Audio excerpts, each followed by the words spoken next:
আসসালামু আলাইকুম। কেমন আছেন সবাই? এই গল্পের তৃতীয় অংশ। বেশি বেশি করে লাইক এবং কমেন্ট করতে হবে মনের মাধুরী মিশিয়ে।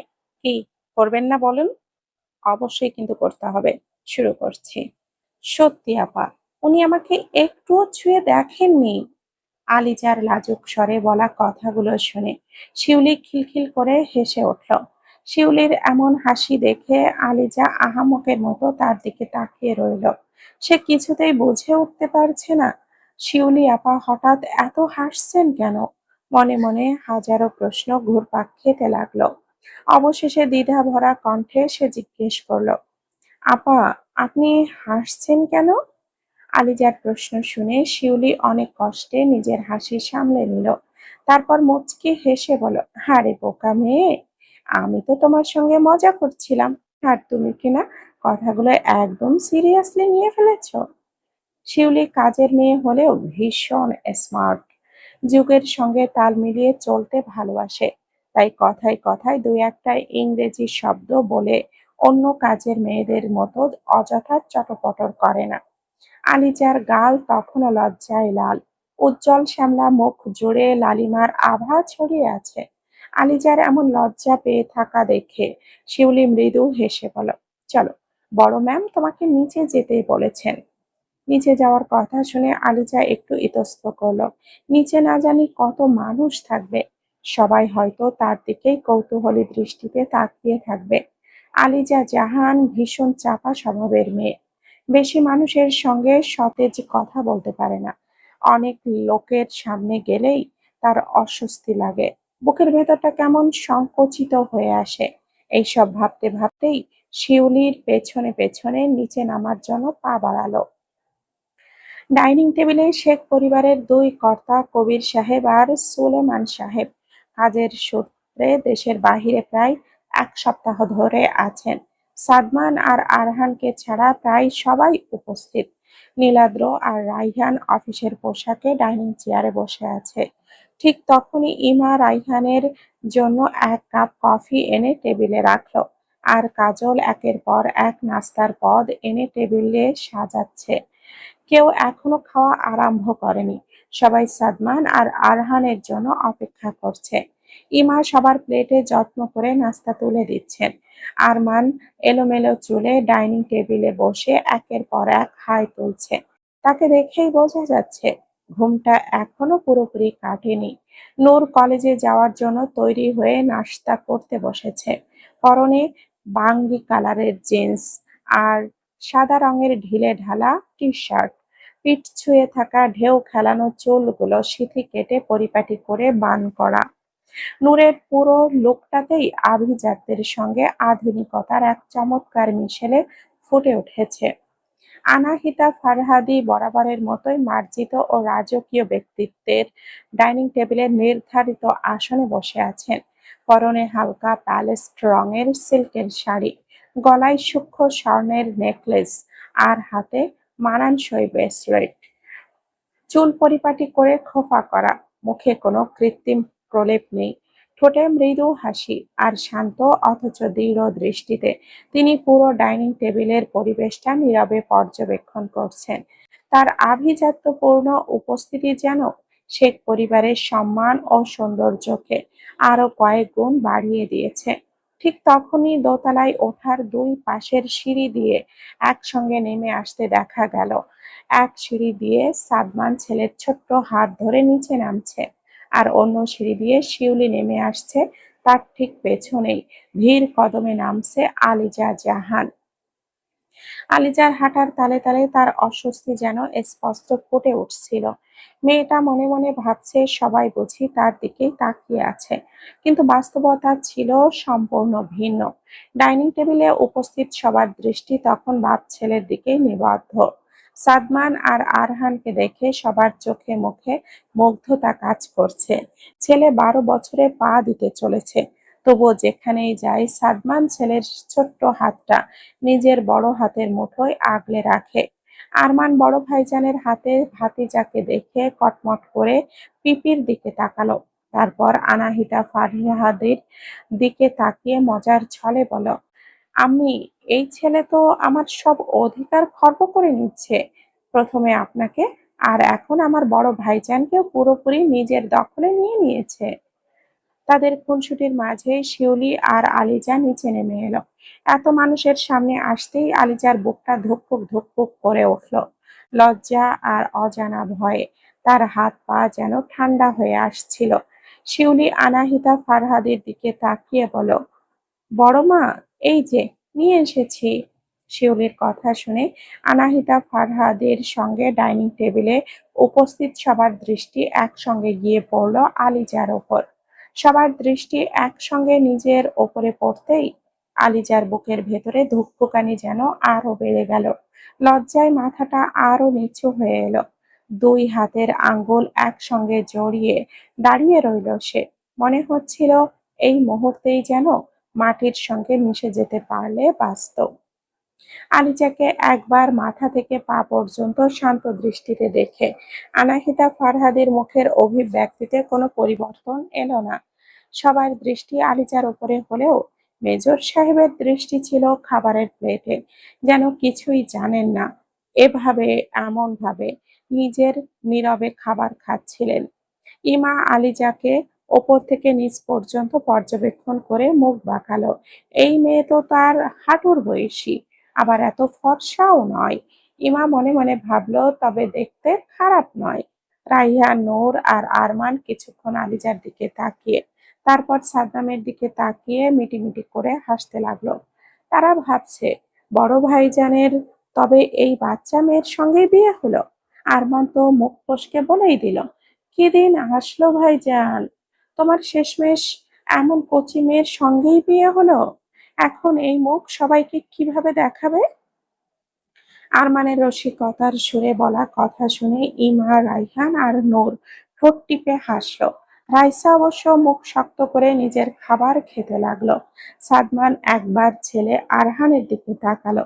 ছেলেটার হাসি হাসি মুখটা কেমন গম্ভীর হয়ে উঠেছে। সাদমান একটা দীর্ঘশ্বাস ফেলে আরমানকে গম্ভীর স্বরেই বলল, বড় ভাই হয় তোর, তাই ভেবে চিন্তে কথা বল। আর বাচ্চার সামনে এসব কি ধরনের কথা, কি ধরনের শব্দ ব্যবহার করছিস? সাদমান একটা লম্বা নিঃশ্বাস নিল, যেন নিজেকে প্রস্তুত করছে। শেখ নাসির সাদমান একবার চারপাশে তাকিয়ে সামনে দাঁড়িয়ে থাকা আলিজার উপরে দৃষ্টি নিবদ্ধ করলো। ঠিক সেই মুহূর্তেই আলিজাও সাহস সঞ্চয় করে সাদমানের দিকে তাকালো। দুজনের দৃষ্টি এক হয়ে গেল। আলিজার সঙ্গে সঙ্গে দৃষ্টি নামিয়ে নিল। কয়েক সেকেন্ডের সেই নীরব দৃষ্টি বিনিময়ের আলিজার বুকের ধুকপুকানি যেন এক মুহূর্তের জন্য থেমে গিয়েছিল। কি যেন ছিল সাদমানের দৃষ্টিতে, আস্থা, অপরাধবোধ, নাকি অন্য কিছু? আলিজা দৃষ্টি নামিয়ে নিলেও সাদমানের দৃষ্টি স্থির রইল তার দিকেই। সাদমানের চোখে ছিল আগের মতোই সেই স্থিরতা আর গভীরতা। অতঃপর নীরবতা ভেঙে সে শান্ত অথচ গম্ভীর কণ্ঠে বলল, আমি সবাইকে কিছু বলতে চাই। এই মুহূর্তে যে মেয়েটি এখানে সবার সামনে দাঁড়িয়ে আছে, সে এখন শেখ নাসির সাদমানের বিবাহিতা স্ত্রী। তাই আমি সবার কাছ থেকে আশা করব তাকে তার প্রাপ্য পূর্ণ সম্মান দেওয়া হবে। শেষের কথাটা সে রাইসাকে উদ্দেশ্য করেই বলা, তা উপস্থিত সবারই বুঝতে বাকি রইল না। সাদমানের কথা শেষ হতেই শিরিন শেখ বললেন, কিন্তু তুমি তো এই মেয়েটিকে স্ত্রী হিসেবে গ্রহণই করনি। শিরিন শেখের কথায় ডাইনিং এর হল জুড়ে আবারও নীরবতা নেমে এলো। উপস্থিত সবাই সাদমানের দিকে তাকিয়েই রইল। সাদমানের মুখের অভিব্যক্তিতে কোনো পরিবর্তন এলো না। শান্ত দৃষ্টিতেই মায়ের দিকে তাকিয়ে সে বলল, স্ত্রী হিসাবে গ্রহণ করা আর সম্মান দেওয়া দুটো এক বিষয় নয় ছোট মা। আপনারা তো জানেনই বিয়েটা কি পরিস্থিতিতে হয়েছে। মেয়েটা প্রায় আমার ছেলের বয়সী, কি করে স্ত্রী রূপে গ্রহণ করব? আমাদের মধ্যে যাই থাকুক না কেন, এখন সে শেখ নাসির সাদমানের বৈধ স্ত্রী। এই পরিচয় কেউ অস্বীকার করতে পারবে না। তার কণ্ঠে না ছিল রাগ, না ছিল উচ্চস্বরে প্রতিবাদ, কিন্তু প্রতিটি শব্দ ছিল দৃঢ়। আলিজা নিঃশব্দে দাঁড়িয়ে রইল। মাথা নিচু থাকলেও সাদমানের কথাগুলো তার কানে স্পষ্ট পৌঁছেছিল। বুকের ভেতর অজানা এক অনুভূতির জন্ম হলো। অনুভূতিটা কি তা সে নিজেও বুঝে উঠতে পারল না। ডাইনিং টেবিলে উপস্থিত সবাই একে অপরের মুখ চাওয়াচাই করতে লাগলো। কেউ কোনো কথা বলল না। রাইসার মুখটা ক্রমশ কঠিন হয়ে উঠলেও সে নীরব রইল। নীলাদ্র শুধু একবার কেমন দৃষ্টিতে আলিজার দিকে তাকালো। সাদমান এবার ধীর স্বরে বলল, আমি শুধু এতটুকুই চাই, এই বাড়িতে কেউ যেন তাকে অপমান না করে। সে এখন থেকে এই পরিবারের একজন সদস্য।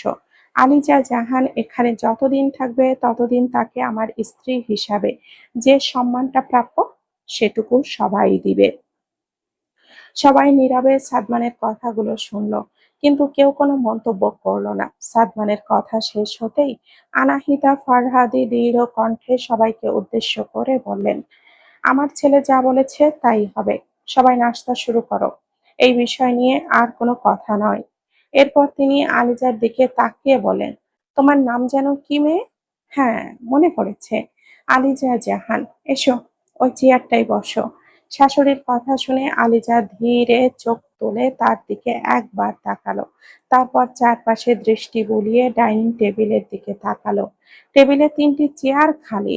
দুই প্রান্তের 2টি চেয়ার দেখেই বোঝা যাচ্ছে সেগুলো শেখ পরিবারের 2 কর্তার জন্য নির্ধারিত। আর বাকি একটি খালি চেয়ার সাদমানের পাশেই। কিন্তু আলিজা বুঝে উঠতে পারছিল না সত্যি কি তাকে সাদমানের পাশেই বসতে হবে। দ্বিধায় সে কয়েক মুহূর্ত স্থির হয়ে দাঁড়িয়ে রইল। আলিজার দ্বিধা বুঝতে পেরে সাদমান নিজের চেয়ার ছেড়ে উঠে দাঁড়ালো। ধীর পায়ে 2 কদম এগিয়ে এসে সে আলতো করে আলিজার নাজুক হাতটি নিজের বড় হাতের মুঠোয় নিল। তার পাশের খালি চেয়ারটি টেনে স্ত্রীকে বসার ইশারা করল। আলিজা বাধ্য মেয়ের মতো চুপচাপ বসে পড়ল। এত মানুষের সামনে স্বামী নামক মানুষটির এইভাবে তার হাত ধরে বসিয়ে দেওয়া, লজ্জায় তার গাল হালকা লাল হয়ে উঠল। সে মাথা নিচু করে নীরবে বসে রইল। ঘটনাটি সবাই দেখলেও কেউ কোনো প্রতিক্রিয়া দেখালো না। কারণ শেখ নাসির সাদমান কেমন মানুষ তা পরিবারের প্রত্যেকেই জানে। নিজের দায়িত্ব ও কর্তব্য পালনের ক্ষেত্রে সে কখনো অবহেলা করে না। তাই তার এমন আচরণ কারোর কাছেই অস্বাভাবিক মনে হলো না। শিউলি এসে আলিজার প্লেটে একটা পরোটা আর গরুর মাংসের ভুনা তুলে দিল। আলিজার যদিও এই অপরিচিত মানুষগুলোর সামনে খেতে একটু অস্বস্তি হচ্ছিল, কিন্তু পাশে বিশ্বাসযোগ্য পুরুষ থাকায় ধীরে ধীরে পরোটাটা ছিঁড়ে ছোট ছোট টুকরো করে মুখে দিতে লাগলো। সে গত রাত 10টার দিকে একটু আধটু ভাত খেয়েছিল, তাই বেশ খিদে পেয়েছিল মেয়েটার। সাদমান আলিজাকে বসিয়ে নিজের খাবার খাওয়ায় মনোযোগ দিল। তার প্লেটে ছিল ডিম, সালাড আর শুকনো রুটি। সে তেলযুক্ত খাবার যথাসম্ভব এড়িয়ে চলে নিজের শরীর ভালো রাখার জন্য। ছেলেকেও অয়েলি খাবার থেকে দূরে রাখে। সাদমান খাবার খেতে খেতে ছেলে আর স্ত্রীর প্লেটের দিকে নজর রাখছিল। কি মুগ্ধকর এক দৃশ্য! এক পাশে স্ত্রী, আরেক পাশে সন্তান। রাইহান খাবার খেতে খেতে একবার তাদের দিকে নজর দিল। মনে আফসোসের সুরে বলল, কি সুন্দর একটা মুহূর্ত! যদি মেয়েটার বয়সটা একটু বেশি হতো তাহলে হয়তো একটা সুন্দর পরিবারের সূচনা হতো। সবার নাস্তা করা প্রায় শেষের দিকে। ঠিক তখনই দরজার কলিং বেল বেজে উঠল। সকাল 9টার সময় এমন করে কে আসতে পারে তা ভেবে কাজল গিয়ে দরজাটা খুলতেই হুড়মুড় করে ভেতরে ঢুকে পড়ল এক রূপবতী নারী। ততক্ষণে প্রায় সবারই খাওয়া শেষ। উপস্থিত সবার দৃষ্টি গিয়ে পড়ল মারিসার দিকে, শুধু সাদমান ছাড়া। আলিজাও খাওয়া শেষ করে চেয়ারে বসে নতুন আগত নারীটিকে দেখতে লাগলো, কিন্তু সে বুঝে উঠতে পারছিল না মেয়েটিকে। মারিসার পরনে ছিল হালকা অফ হোয়াইট রঙের একটি শাড়ি। শাড়ির মৃদু ঝিলিক তাকে দিয়েছিল এক স্নিগ্ধ ও আভিজাত্যের আভা। গাঢ় মেরুন রঙের স্লিভলেস ব্লাউজটি শাড়ির সঙ্গে অপূর্ব মানিয়েছে। হাতে ছিল রোলেক্সের একটি দামি ঘড়ি। পিঠ সমান চুলগুলো খোলা হয়ে পিঠ জুড়ে ছড়িয়ে আছে। মুখে হালকা মেকআপের আবরণ।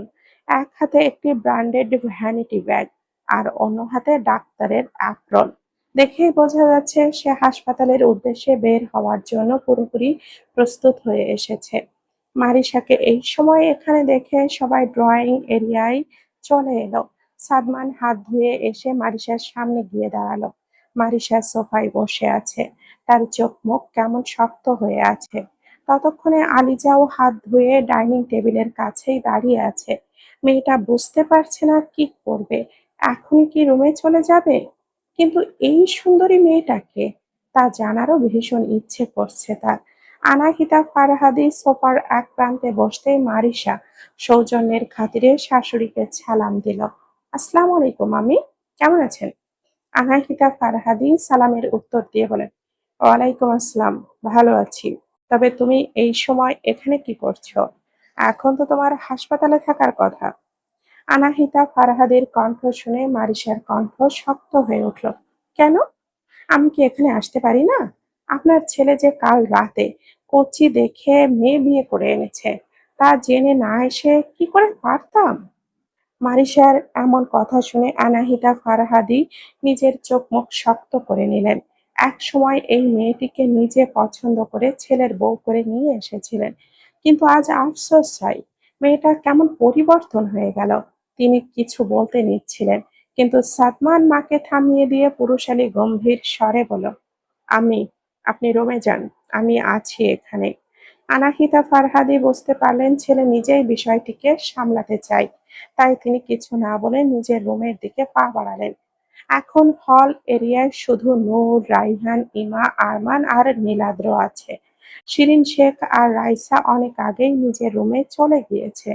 তারা এমনিতেও মারিসাকে পছন্দ করে না। সাদমান ছেলেকে অনেক আগেই রুমে পাঠিয়ে দিয়েছে। সে জানতো মারিসা এখানে সিন ক্রিয়েট করবে। সাদমান চায় না তার সন্তানের উপরে কোনো খারাপ প্রভাব পড়ুক। ডাইনিং টেবিলের কাছে শিউলি, কাজল আর আলিজা দাঁড়িয়ে আছে। আলিজা এতক্ষণে বুঝতে পারলো এই মেয়েটা তার স্বামীর প্রথম স্ত্রী। মেয়েটা, তার মনটা কেমন একটু খারাপ হয়ে গেল। সে মনে মনে ভাবছে তার জন্যই এই সব ঝামেলা হচ্ছে। সাদমান আর মারিসা মুখোমুখি দাঁড়িয়ে। মারিসা ততক্ষণে সোফা থেকে দাঁড়িয়ে, মারিসা সাদমানের কাঁধ সমান। রমণীর চোখে এক আগুন, মনে হচ্ছে রাগে এখনই ফেটে পড়বে। ফর্সা মুখটা লাল টকটকে হয়ে গিয়েছে। মারিসা আজ সকালেই ইরশাদকে কল করেছিল সাদমানের বিষয়ে জানতে। কথায় কথায় বিয়ের কথাটা জানতে পারে মারিসা, যে সাদমান গতকাল রাতে এক কিশোরী মেয়েকে বিয়ে করেছে। মারিসার কণ্ঠটা ক্রমশ শক্ত হয়ে উঠল। তুমি দ্বিতীয় বিয়ে কেন করেছো স্যার? তুমি কি জানো না আমাদের এখনো ডিভোর্স হয়নি? মারিসার কথা শুনে সাদমান নির্বিকার ভঙ্গিতে বলল, হয়নি তো, কি হয়েছে? হবে, আর খুব শীঘ্রই হবে ইনশাল্লাহ। সাদমানের কথা শুনে মারিসা তেতে উঠে এক প্রকার চিৎকার করে উঠল, আমি তোমাকে কখনো ছাড়বো না সাদ, তুমি শুধুই আমার। মারিসার এমন দখলদারির কথা শুনে সাদমান কেমন মলিন হাসল। উপস্থিত ভাই বোনেরা ভাইজানের দিকে অসহায় দৃষ্টিতে তাকিয়ে আছে। বড় ভাইজানকে তারা খুব কমই হাসতে দেখে। পুরুষটা খুব কম হাসে, সবসময় গম্ভীর মোড়ে থাকে। কিন্তু আজ এমন মলিন হাসি ছোট ভাই বোনদের মনে দাগ কাটল। সাদমান আবারও খুব গম্ভীর করে বলল, ছিলাম তো, কিন্তু ধরে রাখতে পারলে কোথায়? সাদমানের বলা কথাটা শুনে কয়েক মুহূর্তের জন্য মারিসার মুখটা অপরাধ বোধে চুপসে গেল। কয়েক পলক সাদমানের সুদর্শন মুখের দিকে এক দৃষ্টিতে তাকিয়ে রইল। এই পুরুষটা একসময় তাকে পাগলের মতো চাইতো। সেও কি কম ভালোবাসতো? কিন্তু একটা ভুল সবকিছু নষ্ট করে দিল। যদি সত্যিই ভালোবাসতো, তাহলে এমন ভুল কি করে হয়? মারিসা কি সত্যি সাদমানকে ভালোবাসে, নাকি শুধু তার ব্যক্তিত্বের প্রতি মুগ্ধ? আরমান আবারও দু কদম এগিয়ে এসে খোঁচা দেওয়ার ভঙ্গিতে মারিসার উদ্দেশ্যে বলল, যাই বলুন বড় ভাবি, ভাইয়া আর যাই করুক না কেন, এই একটা কাজ কিন্তু একদমই ঠিক করেছে। এতদিনে আবারও আমাদের একটা ভাবি জুটলো। আর ভাবিটাকে দেখেছেন, একেবারে পুতুলের মতো। সত্যি বলতে কি, ভাইয়ার পছন্দের প্রশংসা না করে পারছি না। আরমানের খোঁচা মারা কথায় মারিসার মুখটা আবারও শক্ত হয়ে উঠল। নূর ছোট ভাইয়ের কথা শুনে খানিকটা সাহস পেল। সে এক প্রকার দৌড়ে আলিজার কাছে গিয়ে দাঁড়ালো। আলিজা মুখটা মলিন করে ডাইনিং টেবিলের পাশে নিশ্চুপ হয়ে দাঁড়িয়ে আছে। নূর মৃদু হেসে বলল, আমি সম্পর্কে তোমার ননদ। তোমাকে তুমি করেই বলছি, কারণ তুমি আমার থেকে ছোট। চলো, তোমাকে তোমার সতীনের সঙ্গে পরিচয় করিয়ে দেই। কথাটা শেষ করেই নূর আলিজার হাতটা ধরে তাকে সাদমানের দিকে নিয়ে গেল। আলিজা নিঃশব্দে শুধু নূরের সঙ্গে পা মিলিয়ে হাঁটছে। কি করবে কিছুই বুঝে উঠতে পারছে না। নূর তাকে সাদমানের পাশে এনে দাঁড় করিয়ে দিল। আলিজার ভীষণ অস্বস্তি হচ্ছে। চোখ দুটো মুহূর্তেই ছলছল করে উঠল। এতটুকু বয়সে এমন অস্বস্তিকর পরিস্থিতির মুখোমুখি হতে হবে তা সে কখনো কল্পনা করেনি। বিয়েটা যে পরিস্থিতিতেই হোক না কেন, আল্লাহকে সাক্ষী রেখে সে সাদমানকে কবুল করেছে। আর আজ সেই স্বামীর প্রথম স্ত্রীর সামনে দ্বিতীয় স্ত্রী হয়ে দাঁড়াতে হচ্ছে তাকে। এমন পরিস্থিতিতে সে যে কেন, যে কোনো নারীরই বুক কেঁপে উঠবে, কষ্টে ভারী হয়ে আসবে মন। কারণ প্রতিটি মেয়েরই স্বপ্ন থাকে তার স্বামীর জীবনে প্রথম এবং একমাত্র নারী হওয়ার। আলিজাকে এভাবে সামনে নিয়ে আসায় সাদমান কিছুটা অপ্রস্তুত হয়ে পড়ল। মেয়েটা এখনো অনেকটাই সরল। এমন সংবেদনশীল একটি বিষয়ে তাকে এভাবে জড়ানো মোটেও ভালো লাগলো না তার। নূর আলিজাকে দাঁড় করিয়ে মারিসার উদ্দেশ্যে হাসি মুখে বলল, এই যে দেখুন আমাদের পিচ্চি ভাবি, দেখছেন? একদম পুতুলের মতো। আমাদের সবারই কিন্তু খুব পছন্দ হয়েছে। ভাইজানের পছন্দ বলে কথা। মারিসার শক্ত চোখে আলিজার দিকে তাকালো। সেই দৃষ্টি পড়তেই আলিজা অস্বস্তিতে মাথার ঘোমটাটা আরেকটু টেনে নিল। আরমান, রাইহান, ইমা, কাজল আর শিউলি মারিসার মুখের অবস্থা দেখে মিটিমিটি হাসছে। শুধু নীলাদ্র ছাড়া। সে আগের মতোই সোফায় পা তুলে গম্ভীর মুখে বসে সবকিছু দেখছে। তার মুখে কোনো ধরনের অভিব্যক্তি নেই। এই সুযোগটাই হাতছাড়া করলো না আরমান। মারিসাকে আরো একটু রাগিয়ে দিতে সে মুখে নিরীহ ভাব এনে বলল, শুধু এটুকুই না বড় ভাবি, বড় ভাইজান বিয়ে করে নতুন ভাবিকে বাড়িতে আনার পর থেকে এক মুহূর্তের জন্যেও তাকে একা ছাড়ছে না। সারাক্ষণ নিজের কাছে কাছেই রাখছেন। আর আমাদের আরহান তো নতুন মাকে পেয়ে কি যে খুশি, কোনোভাবেই আপনাকে সেটা বুঝিয়ে বলতে পারবো না। মারিসা ঠোঁট বাঁকিয়ে তাচ্ছিল্যের একটা হাসি দিল। ডাহা মিথ্যা কথা। সাদমান শুধু দায়িত্ব পালনের জন্যই ওই মেয়েটাকে এই বাড়িতে এনেছে, এর বেশি কিছু নয়। মারিসার মুখের অভিব্যক্তি দেখে মনে হচ্ছে এই মুহূর্তে যেন আলিজাকে কাঁচা চিবিয়ে খাবে। মাথা থেকে পা পর্যন্ত একবার ভালো করে পরখ করে নিয়ে সে সাদমানের দিকে তাকিয়ে ঠোঁট বাঁকিয়ে হাসলো। সাদমানের গম্ভীর দৃষ্টি তখন মারিসার ওপরে নিবদ্ধ। তাকে এভাবে বাঁকা হাসতে দেখে সাদমানের কপালে ভাঁজ পড়ল। সতীনকে দেখে রাগ বা ক্ষোভ প্রকাশ করার বদলে সে হাসছে কেন, বিষয়টা যেন কিছুতেই বুঝে উঠতে পারল না সে। মারিসা দুই পা এগিয়ে আলিজার মুখোমুখি দাঁড়ালো। মারিসার এক হাতে এখনো ডাক্তারের অ্যাপ্রন। মুখে লেগে থাকা বাঁকা হাসিটা রেখেই সাদমানের দিকে তাকিয়ে তাচ্ছিল্যের সুরে বলল, বাহ সাদ, বাহ! তোমার পছন্দের প্রশংসা করতে হবে। এই মেয়েকে আমার জায়গায় এনেছো। না রূপ না গুণ, এই মেয়ের তো কোনো যোগ্যতা আছে আমার জায়গা নেওয়ার? মারিসার এমন বিষাক্ত কথা শুনে আলিজা মাথাটা নিচু করে দাঁত দিয়ে ঠোঁট কামড়ে ধরল। কান্নারা দলা পাকিয়ে আসছে গলায়। এমন অপমানই যেন তার কপালে লেখা ছিল। ঠিকই তো বলেছে, সাদমানের প্রথম স্ত্রী। তার মতো এতিম সাধারণ দেখতেও খাসা না এমন মেয়ের কি আর এমন একজন বড়লোক সুদর্শন পুরুষের স্ত্রী হওয়ার কোনো যোগ্যতা আছে? মারিসার এমন রুড কথা শুনে সাদমানের চোয়াল শক্ত হয়ে উঠল। আলিজা এখন তার স্ত্রী। সাদমান কখনোই নিজের স্ত্রীর এমন অপমান মেনে নেবে না। সাদমানের চোখে জমে উঠল দমিয়ে রাখা ক্ষোভ। কয়েক মুহূর্ত নীরব থেকে গম্ভীর স্বরে বলল, মুখ সামলে কথা বলো মারিসা। তুমি এখন যে মেয়ের বিষয়ে কথা বলছো সে এখন শেখ নাসির সাদমানের বৈধ স্ত্রী। একটু থেমে আলিজার মুখে একবার দৃষ্টি বুলিয়ে আবারও কঠোর কণ্ঠে বলল, আমার স্ত্রীর বিষয়ে এমন অপমানজনক কথা আর যেন তোমার মুখ দিয়ে না বের হয়। Mind it. সাদমানের শেষের কথাটা কঠোর শোনালো। আলিজা সাদমানকে নিজের হয়ে কথা বলতে দেখে একটু আবেগপ্রবণ হয়ে উঠল। মেয়েটার দু চোখ বেয়ে টপটপ করে অশ্রু গড়িয়ে পড়তে লাগলো। মেজর সাহেব স্ত্রীর নীরব কান্না দেখে নিজেকে শান্ত করার চেষ্টা করলেন। চোখ বন্ধ করে একটা দীর্ঘ নিঃশ্বাস নিলেন। অতঃপর আলিজার মুখোমুখি হয়ে এই প্রথমবার একজন অভিভাবকের মতো মেয়েটার ছোট্ট কোমল মুখটা নিজের হাতের মুঠোয় তুলে নিলেন। সাদমানের এমন কাণ্ডে আলিজা কান্না ভুলে অবাক হয়ে তার দিকে তাকালো। পর মুহূর্তেই বুঝতে পারল তার মুখটা সাদমানের দুই হাতের আজলাই বন্দি। লজ্জার সঙ্গে সঙ্গে চোখ নামিয়ে নিল। অন্যদিকে উপস্থিত সবাই বিস্ময়ে চোখ বড় বড় করে তাকিয়ে আছেন, শুধু শুধু নীলাদ্র ছাড়া। সে এই মুহূর্তে মাথা নিচু করে বসে আছে। সবাই ভাবছে তাদের ভাইজান এটা কি করলেন। আর মারিসা, সে তো রাগে নিজের দু হাত মুঠো করে ফেলেছে। কিন্তু মেজর সাহেবের কোনো কিচ্ছু খেয়াল নেই, যেন এখানে তাকে আর আলিজাকে ছাড়া কেউ নেই। সাদমান আলিজার মুখটা নিজের দুই হাতের আজলাই নিয়ে তার চোখ থেকে গড়িয়ে পড়া অশ্রু বুড়ো আঙ্গুলের সাহায্যে আলতো করে মুছে দিল। আলিজা সাদমানের এমন কোমল স্পর্শ পেয়ে চোখ দুটি খিচে বন্ধ করে নিল। সাদমান চোখের অশ্রু মুছে আর এক মুহূর্ত দেরি না করে হাত দুটো সরিয়ে নিল।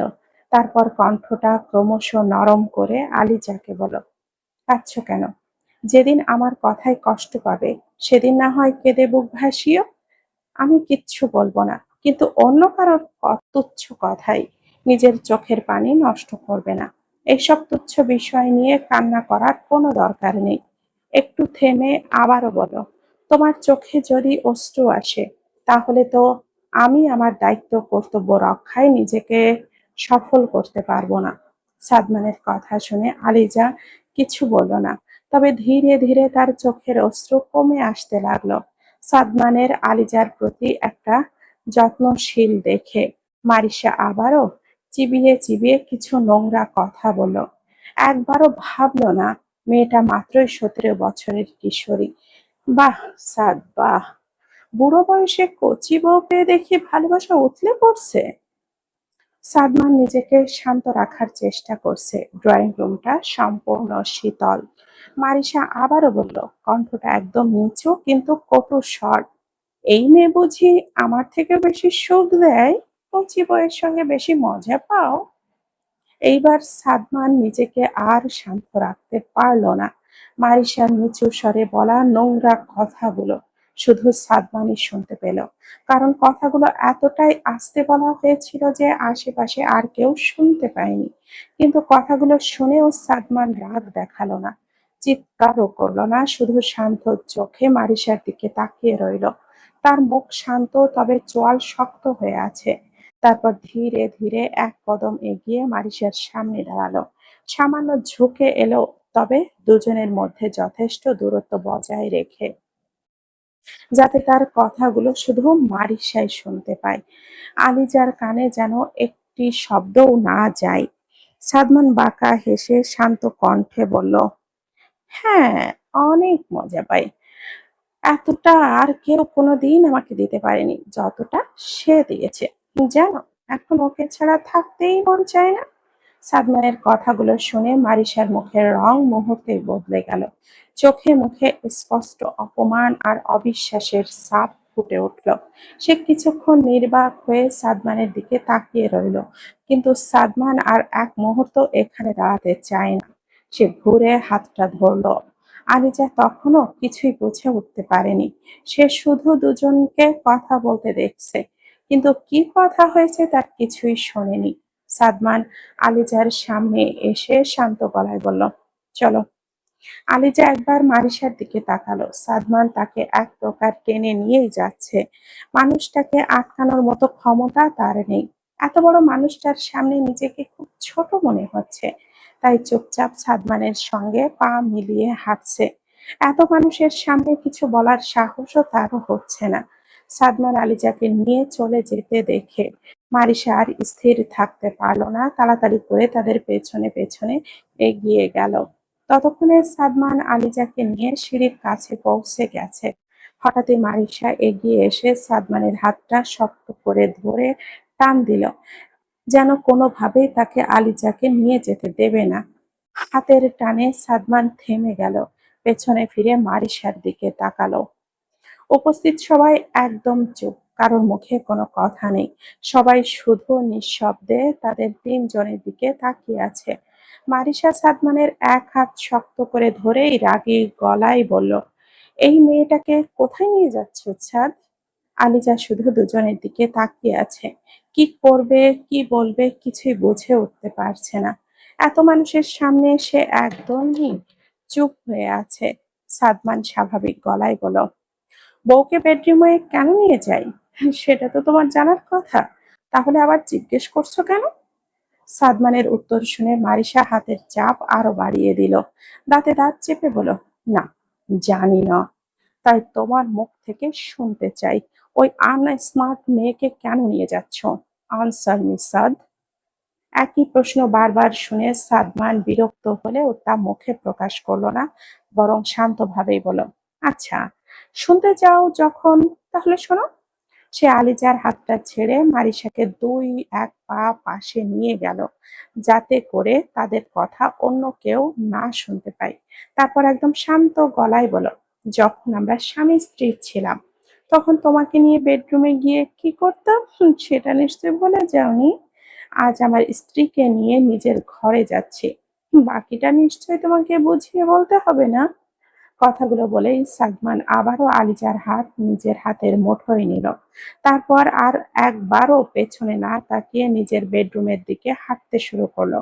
উপস্থিত সবাই কেমন ঠোঁট টিপে হাসছে, কারণ তারা জানে তাদের ভাইজান মারিসা কে উচিত শিক্ষা দিতেই এইভাবে আলিজাকে নিয়ে যাচ্ছে। মারিসা আর সামনে দিয়ে নিয়ে যাচ্ছে। কিন্তু সবার মুখে হাসি থাকলেও নীলাদ্রর মুখে কোনো হাসি। সে কেমন যেন দৃষ্টিতে সাদমানের আলিজার হাত ধরার দিকে তাকিয়ে আছে। দৃষ্টিতে কি আছে বলা মুশকিল। মারিসা সেখানেই স্থির হয়ে দাঁড়িয়ে রইল। সাদমানের শেষ কথাগুলো যেন বারবার তার কানে বাজতে লাগলো। চোখে ধীরে ধীরে পানি জমে উঠল। সেই চোখের পানি দুঃখের ছিল নাকি অপমান, রাগ আর জেদের, তা তখন বোঝা কঠিন। তার মাথায় শুধু একটা কথাই ঘুরপাক খাচ্ছে, সাদমান কি সত্যি ওই মেয়েটার সঙ্গে নিজের সম্পর্কটা স্বাভাবিকভাবে মেনে নিয়েছে? বিয়েটা কি পরিস্থিতিতে হয়েছে সেটা মারিসা খুব ভালো করেই জানে। তাই তার বিশ্বাসই হচ্ছিল না যে সাদমান এত দ্রুত সবকিছু মেনে নিতে পারে। একদম বাচ্চা একটা মেয়েকে এত সহজে মেনে নেবে সাদ? আর সাদমানের স্বভাবও তো তার অজানা নয়। একসময় তারা একসঙ্গে ছিল। সেই সময় সাদমান তাকে ছাড়া অন্য কোনো মেয়ের সাথে কথা বলা তো দূরের কথা, প্রয়োজন ছাড়া চোখ তুলে তাকাতও না। সেই মানুষটাই আজ নিজের মুখে এমন কথা বলল। ভাবতেই মারিসার বুকের ভেতরটা মোচড় দিয়ে উঠল। সে আর এক মুহূর্তও দাঁড়ালো না। সোফার ওপর থেকে ভ্যানিটি ব্যাগটা উঠিয়ে হনহন করে চলে গেল। নিজের গর্ভে ধরা সন্তানটাকে একবার দেখার প্রয়োজন বোধ করল না। আনিজাকে নিয়ে সাদমান নিজের রুমে ঢুকেই পা দিয়ে দরজাটা বন্ধ করে দিল। এতক্ষণ ছোট ভাই বোনদের সামনে নিজের রাগটা কোনো রকমে চেপে রেখেছিল। সাদমান ছোট ভাই বোন বা আরহানের সামনে রাগ দেখায় না, কিন্তু রুমে ঢুকতেই যেন তার নিজেকে সামলাতে পারল না। রাগে অতিরিক্ত ফর্সা মুখটা লাল হয়ে গেছে। মারিসার বলা কটূক্তিগুলো বারবার কানে বাজছে। মনে হচ্ছে সবকিছু ভেঙে ফেলবে। কিন্তু কিছু না বলেই সাদমান গিয়ে বিছানায় বসে পড়ল। তারপর দুই হাত দিয়ে নিজের চুল খামচে ধরে মাথা নিচু করে রইল। আলিজা দরজার কাছেই চুপচাপ দাঁড়িয়ে আছে, তার মুখে স্পষ্ট ভয়ের ছাপ। এই ২ দিনে সাদমানকে সে কখনো এমন অবস্থায় দেখেনি, তাই ভয় পাওয়াটাই স্বাভাবিক। প্রায় ১০ মিনিট কেটে গেল, কেউ কোনো কথা বলছে না। সাদমান একইভাবে বসে আছে, আর আলিজাও নীরবে দাঁড়িয়ে আছে। এভাবে আর কতক্ষণ দাঁড়িয়ে থাকা যায়? অবশেষে আলিজা একটু সাহস সঞ্চয় করে ধীরে ধীরে সাদমানের পাশে এসে দাঁড়ালো। মাথার ঘোমটাটা একটু টেনে খুব আস্তে করে বলল, আমি আমি কি এখন চলে যাব? যদি একটু বলতেন। সাদমান কথাটা শুনেও কোনো উত্তর দিল না। রাগের সময় কেউ তাকে প্রশ্ন করলে তার আরো বেশি বিরক্ত লাগে।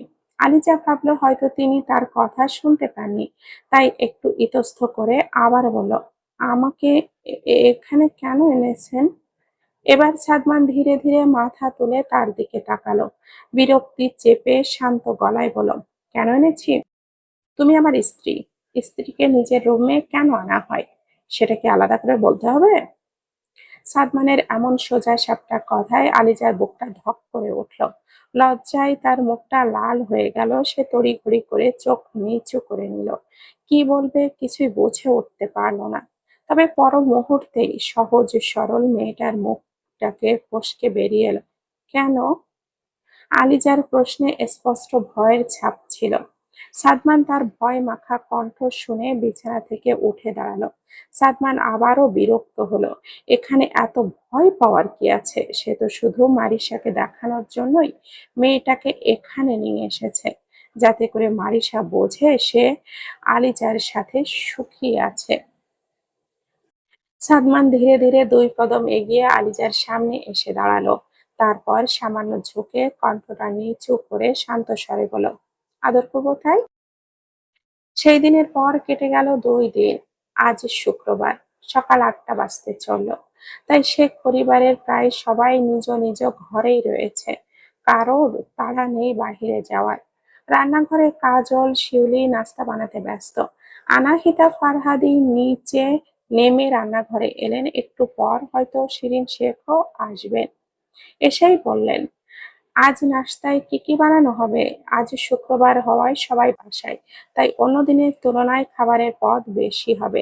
তিনি গ্যাসের চুলায় নিজের জন্য চা বসাতে বসাতে কাজলকে বললেন, এই কাজল, ফ্রিজ থেকে গরুর মাংস আর কচু চিংড়ি বের করে রাখ। আর রামিজকে বল বাজার থেকে টাটকা কিছু শাকসবজি আর বড় দেখে ইলিশ মাছ আনতে।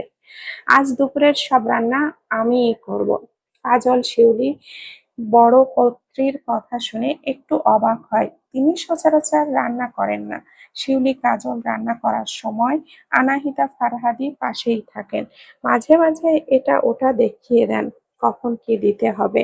শিরিন শেখ মাঝে মধ্যে দেখে কি রান্না হচ্ছে। বাচ্চাদের জন্য কখনো এটা ওটা রান্না করেন, তবে সব সময় রান্না করেন না আনাহিতা ফারহাদি।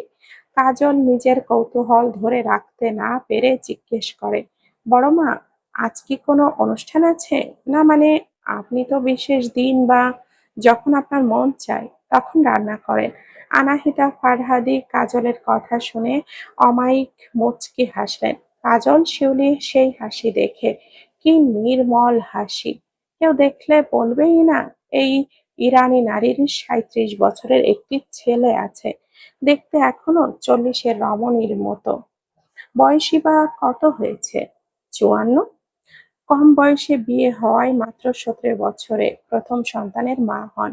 কাজলের কথা শুনে তিনি চায়ের পাতিলে চা দিতে দিতে বললেন, হ্যাঁ, আজকে বিশেষ দিনই বলা যায়। অনেকদিন পর আমার সব সন্তান একসাথে বাসায় থাকবে। তার ওপরে কবির সাহেব আর সুলেমান ভাই আসবে। তাই ভাবলাম আজ সবার জন্য নিজের হাতে রান্না করি। কাজল শিউলি বড় কর্ত্রীর কথা শুনে চোখে মুখের খুশির ঝিলিক দেখা দিল। শিউলি আটা মাখতে মাখতে বলল, তাহলে আজ আপনার হাতের সুস্বাদু খাবার খেতে পারবো বড় মা? আনাহিতা ফারহাদি কাপে দুধ চা ঢেলে নিয়ে স্বভাব সুলভ গম্ভীর স্বরে বলেন, তাড়াতাড়ি নাস্তার কাজ শেষ কর। দুপুরের জন্য সব তৈরি করতে হবে। বড় ছেলে আর মায়ের স্বভাব এক, প্রয়োজন ছাড়া কখনো হাসেন না বলেই তিনি শাড়ির আঁচলটা ঘুরিয়ে সোফায় গিয়ে বসে খবরের কাগজে চোখ বুলাতে লাগলেন। আলিজা একটু আগেই ঘুম থেকে উঠে হাত মুখ ধুয়ে রুমের সঙ্গে লাগোয়া ছোট্ট বারান্দার দোলনায় গিয়ে বসলো। অতিথিদের জন্য দোলনাটা এখানেই রাখা হয়েছে। আলিজার দোলনায় বসতে বেশ ভালোই লাগছে। দোলনায় বসে মেয়েটা আস্তে আস্তে দুলতে লাগলো। বারান্দা থেকে সাদমান বাগান সেই দিকেই তাকিয়ে চারপাশ দেখছিল। সকালের শান্ত পরিবেশটা তার বেশ ভালো লাগছিল। কিছুক্ষণ এইভাবে চুপচাপ বসে রইল। শেখ পরিবার বলতে গেলে শ্বশুরবাড়িতে আলিজার আজ ৩ দিন। এই ৩ দিনে শিউলি আপার সঙ্গে পুরো বাড়িটা একবার ঘুরে দেখেছে সে। বাড়িটা তার বেশ ভালোই লেগেছে।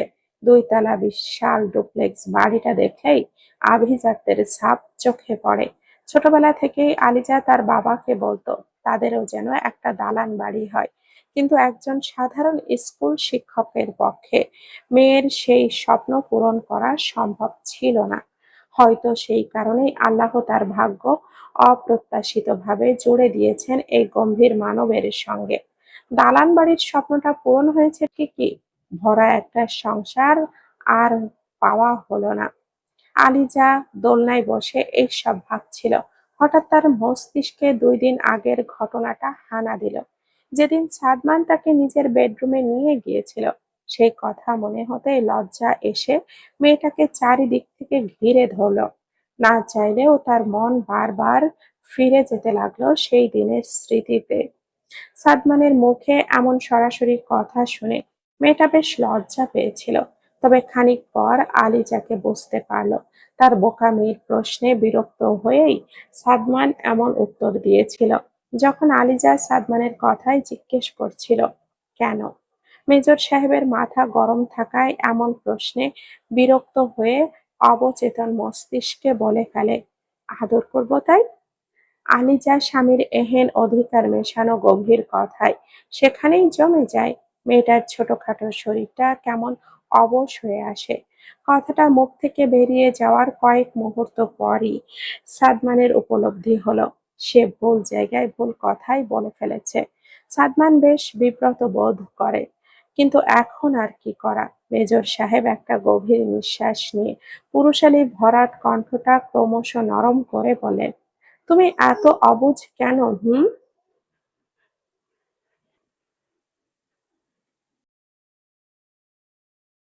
আমি তো তোমাকে সেই প্রথম দিনেই বলেছি, এরকম কোনো পরিস্থিতিতে তোমাকে পড়তে হবে না। তবুও এমন প্রশ্ন? আলিজা কি বলবে, সে তো ছোট থেকেই একটু অবুঝ। তবে এতক্ষণে বুঝতে পারল সাদমান বিরক্ত হয়েই এমন উত্তর দিয়েছিল। সাদমান মেয়েটাকে চুপ হয়ে থাকতে দেখে নরম কণ্ঠে বলল, যাও, রুমে গিয়ে রেস্ট নাও। সাদমানের আদেশ শুনে আলিজা পিলপিল পায়ে নিজের রুমের দিকে পা বাড়ালো। সাদমান আলিজার যাওয়ার দিকে তাকিয়ে পর মুহূর্তে বিড়বিড় করে বলল, অবুঝ কিশোরী। আলিজা আশেপাশের গাড়ির যান্ত্রিক কোলাহলে ভাবনা থেকে বেরিয়ে এলো। চোখ বন্ধ করে একটা দীর্ঘ নিঃশ্বাস নিল। এই বাসায় আসার আজ ৩ দিন হলেও এখানে কারোর সঙ্গে ভালো করে কথা হয়নি তার। শুধু নূর আর আরমানের সঙ্গে এক আধবার কথা হয়েছে। এছাড়া তেমন কারোর সঙ্গেই নয়। নিজেকে কেমন অতিথি অতিথি মনে হয়। সারা দিন রুমেই দিন পার করে। মেয়েটা শুধু খাবারের সময় নিচে গিয়ে খেয়ে আবারও নিজের রুমে চলে আসে। কখনো কখনো শিউলি খাবার রুমে দিয়েও যায়, হয়তো সাদমানের আদেশেই। সবার সাথে একসঙ্গে বসে খেতে মেয়েটা বেশ অস্বস্তি লাগে। শেখ ম্যানশনের চিলে কোঠায় একটি জিম রুম রয়েছে, তাই বাড়ির পুরুষদের সেখানে ওয়ার্কআউট করতে দেখা যায়। আজও আরমান, নীলাদ্র আর সাদমান উপস্থিত। শুধু রাইহান নেই। রাইহান যে বউ পাগল, সে মনে হয় সকাল সকাল বউকে নিয়ে বেশি বেশি ব্যস্ত। তাদের পিতা কবির সাহেব আর সোলেমান সাহেব বাসায় থাকলে আজ তারাও ছেলেদের সঙ্গে ওয়ার্কআউট করতে দেখা যেত। শুক্রবার সবাই বাড়ির চিলে কোঠার জিমে একসঙ্গে ওয়ার্কআউট করে।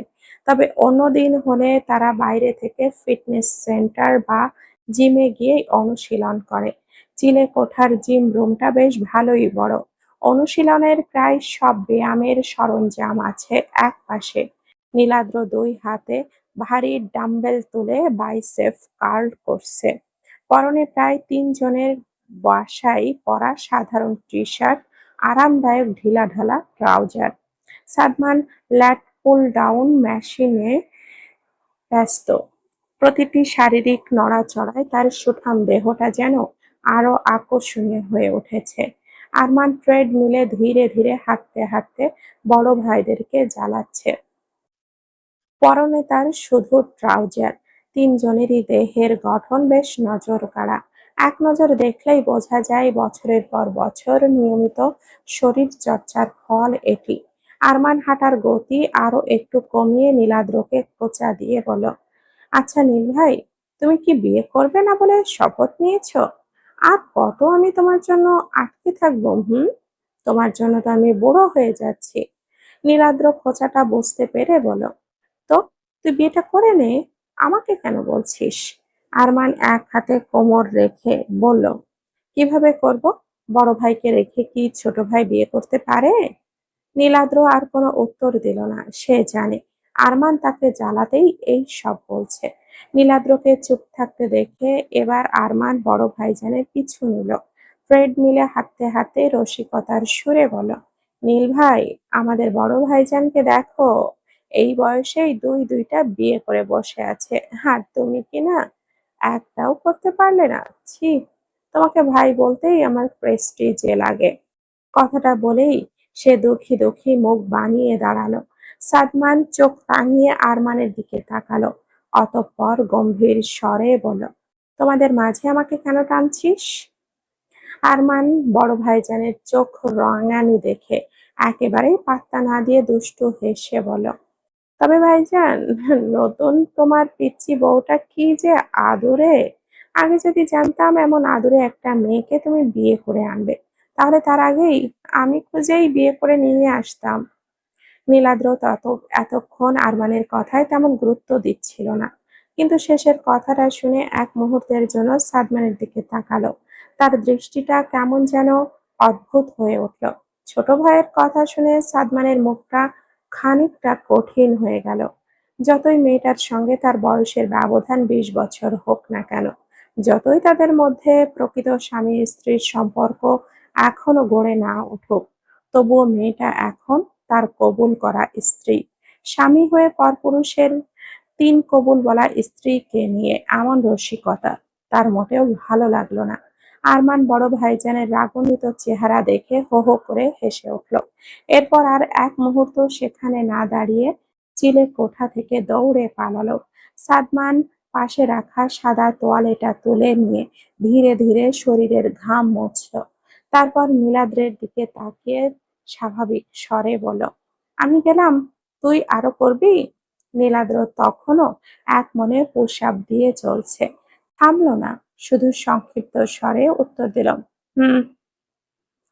আর কিছু না বলে সাদমান নিজের রুমের উদ্দেশ্যে পা বাড়ালো।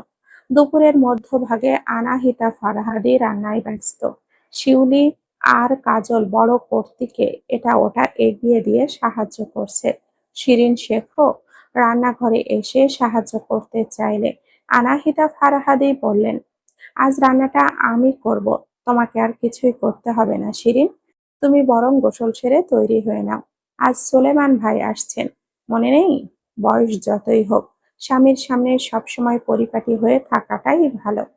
বড় জায়ের কথা শুনে শিরিন শেখ একটু লজ্জা পেল। শিউলি আর কাজল দাঁত বের করে হাসছে। আনাহিতা ফারহাদির কথা শুনে শিরিন শেখ লজ্জা রাঙা মুখে বলল, আপা, আপনিও না এই বয়সে স্বামীর জন্য তৈরি হব? আনাহিতা ফারহাদি মাংসের মশলা দিতে দিতে স্বভাবসুলভ গম্ভীর কণ্ঠে বলেন, বয়সের সঙ্গে পরিপাটি হয়ে থাকার কোনো সম্পর্ক নেই শিরিন। স্বামীর জন্য নিজেকে গুছিয়ে রাখা প্রতিটা স্ত্রীর কাছেই ভালোবাসা আর সম্মানের একটা ছোট্ট প্রকাশ। বয়সের সঙ্গে স্বামী স্ত্রীর ভালোবাসাও কোনো সম্পর্ক নেই শিরিন, বরং সময় যত বাড়ে এই ছোট ছোট যত্নগুলোই মূল্য ততই বেড়ে যায়। ঠিক তখনই বাইরে গাড়ি ঢোকার শব্দ ভেসে এলো। আনাহিতা ফারহাদি আর শিরিন শেখ গাড়ির শব্দ শুনে দরজার দিকে এগিয়ে গেলেন। গাড়ি থেকে নেমে দাঁড়ালেন দুজন সুতাম সুঠাম দেহের পুরুষ, শেখ কবির, শেখ সুলাইমান। দুজনেরই সুঠাম গড়ন, উচ্চতা প্রায় 6 ফুট। মুখে বয়সের ছাপ পড়লেও শরীর এখনো বেশ শক্ত। গম্ভীর ব্যক্তিত্ব আর আত্মবিশ্বাসী উপস্থিতি দেখলেই বোঝা যায় বয়স তাদের পরিশ্রমের কাছে হার মেনেছে। দুই ভাই নিজের স্ত্রীকে দেখে হাসি মুখে এগিয়ে এলেন। কুশল বিনিময় করে দুজনে গিয়ে সোফায় বসলেন। কাজল দুই কর্তার হাতে সালাম দিয়ে এক গ্লাস করে ঠান্ডা পানি এগিয়ে দিল। দুজনেই সালামের উত্তর দিয়ে পানি পান করলেন। কবির সাহেব তার স্ত্রীকে জিজ্ঞেস করলেন, আমার বাচ্চারা কোথায়? আর আমার নাতিটা? বাসাটা এমন খালি খালি লাগছে কেন ফারহাদি? কবির সাহেব নিজের প্রাণপ্রিয় স্ত্রীকে ফারহাদি বলেই সবসময় ডাকে। আনাহিতা ফারহাদি মৃদু কণ্ঠে জানালেন, ওরা সবাই নিজেদের রুমেই আছে। এরপর তিনি দুজনকে রুমে গিয়ে ফ্রেশ হয়ে আসতে বলেন, আর তিনিও শিরিন শেখকে রান্নাঘরের দিকে পা বাড়ালেন। রাত প্রায় ৯টা।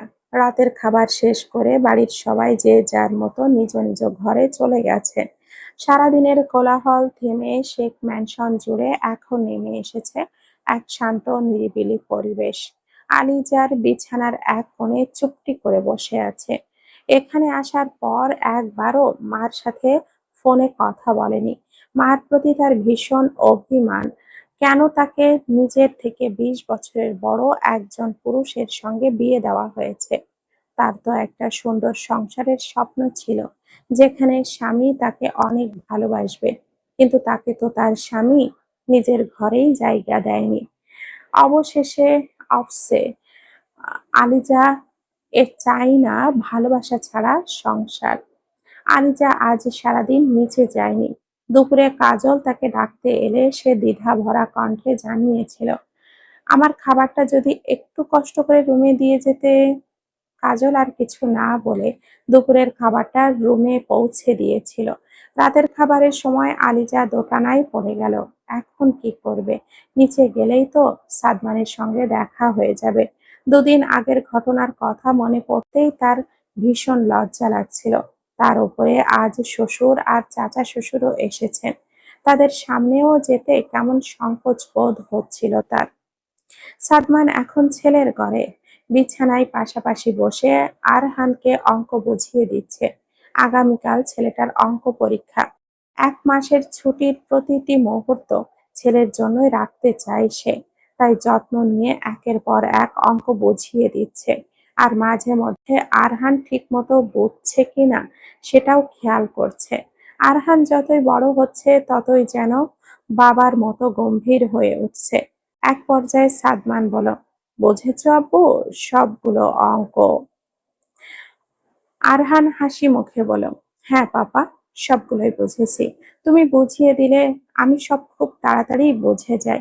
কিন্তু রাইহান চাচ্চু আর নীল চাচ্চু বুঝিয়ে দিলে একটু দেরি লাগে। ছেলের কথা শুনে মৃদু হেসে উঠল সাদমান। আরহান যেন বাবার ভীষণ ভক্ত। দেখতে শুনতেও একেবারে বাবার ফটোকপি।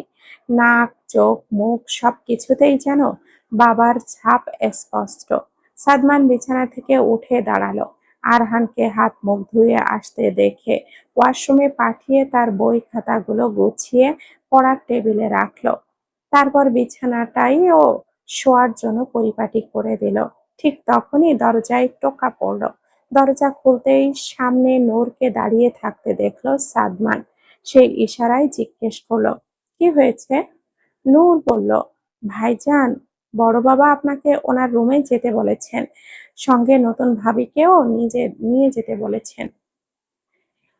কথাটা বলেই নূর চলে গেল। কয়েক মুহূর্ত ভেবে সাদমান বুঝতে পারল নূর আলিজাকেই নতুন ভাবি বলে সম্বোধন করেছে। সাদমানের মনে এক মুহূর্তের জন্যও কেমন যেন একটা অনুভূতি হলো। তার বউ, সেই কিশোরী মেয়েটা। সাদমান আর ভাবল না। আরহানকে শুইয়ে দিয়ে ঘরের আলো নিভিয়ে দিল সে। তারপর ছেলের কপালে আলতো করে একটি চুমু এঁকে আলিজার রুমের দিকে পা বাড়ালো। সাদমান ধীরে ধীরে আলিজার ঘরের দিকে পা বাড়ালো। সে জানে বাবা কবির সাহেব কেন তাদেরকে ডাকছেন। নিশ্চয় কিছুক্ষণ আগে আম্মির কাছ থেকে বিয়ের কথাটা শুনেছেন। এখন মনে হয় বেশ রেগে আছেন। সাদমান ভালো করেই জানে এই ঘটনাটা নিয়ে পিতৃমশাই কম কাণ্ড করবেন না। তার ছেলে যে ৩৭ বছরে পা দিয়েছে, এমনকি ১২ বছরের একটা ছেলেও আছে, সেই সব যেন তিনি একেবারেই মাথায় রাখেন না। এখনো স্কুলে পড়ার সময়ের মতোই সাদমানকে শাসন করেন।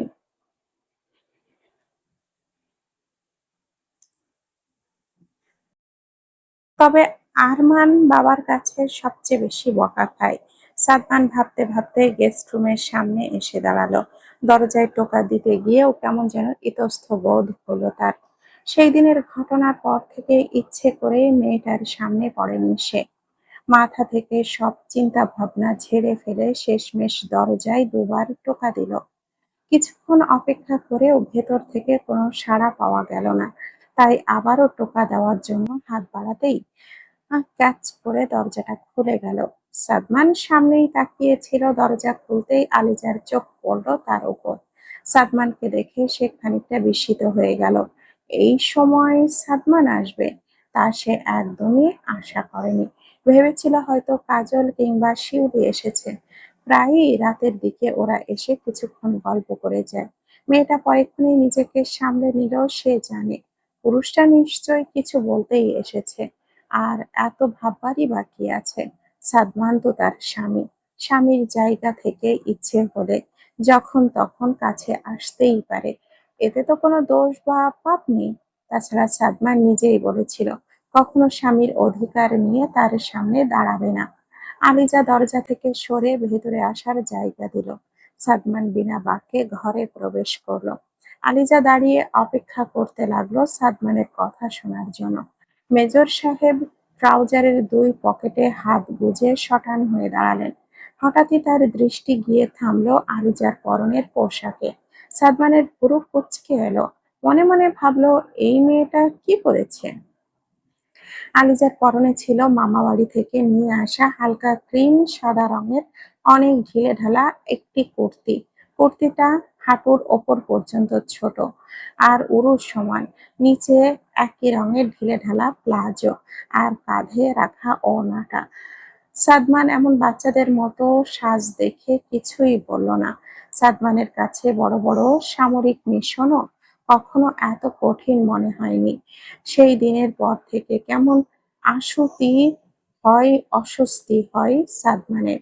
তার এমন খোলামেলা কথা বলা উচিত হয়নি ওই দিন। আজ একটা হাঁটুর বয়সী মেয়ের সঙ্গে কথা বলার জন্যই সে বারবার ইতস্ত করছে। কোথা থেকে শুরু করবে, কিভাবে বলবে সেটাই সে যেন বুঝে উঠতে পারছে না। আলিজা সাদমানের মুখের দিকে চেয়ে এতক্ষণে এখনো অপেক্ষারত। সাদমান একবার সেই অপেক্ষারত স্নিগ্ধ মুখায়বের দিকে তাকালো। অতঃপর সব দ্বিধা ঝেড়ে জিজ্ঞেস করলো, রাতে খেয়েছো? আলিজা মাথা নেড়ে সম্মতি জানালো। তারপর বলল, আপনি খেয়েছেন? সাদমান হুম বলে উত্তর করলো। তারপর বলল, এখানে ভালো লাগছে? কোনো অসুবিধা হচ্ছে না তো তোমার? আলিজা তৎক্ষণাৎই উত্তর দিল, না না, এখানে আমার ভালোই লাগছে, কোনো অসুবিধা হচ্ছে না। সাদমান একটা গভীর নিঃশ্বাস নিয়ে বলল, কথার কণ্ঠটা ভারী হয়ে এলো, আমার জন্য তোমার জীবনটা নষ্ট হয়ে গেল, তাই না? যদি আমার হাতে সবকিছু থাকতো তাহলে আমি সব ঠিক করে দিতাম। সাদমানের কথা শুনে আলিজার মনটা খারাপ হয়ে গেল। জীবনটা হয়তো এলোমেলো হয়েছে, তবে সেটা সাদমানের জন্য নয়, বরং নিজের ভাগ্যের লেখনের জন্য। সে সাদমানের চোখের দিকে তাকিয়ে আশাহত কণ্ঠে বলল, আপনি এমন কথা বলবেন না প্লিজ। আপনার জন্যই তো আজ আমি ভালো করে নিঃশ্বাস নিতে পারছি।